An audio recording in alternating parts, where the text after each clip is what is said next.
والشمس وضحاها والقمر إذا تلاها والنهار إذا جلاها والليل إذا يغشاها والسماء وما بناها والأرض وما طحاها ونفس وما سواها فألهمها فجورها وتقواها قد أفلح من زكاها وقد خاب من دساها كذبت ثمود بطغواها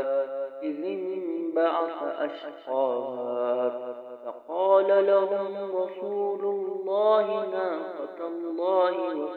وسقياها فكذبوه فعقروها فدمدم عليهم ربهم بذنبهم فسواها ولا يخاف عقباها.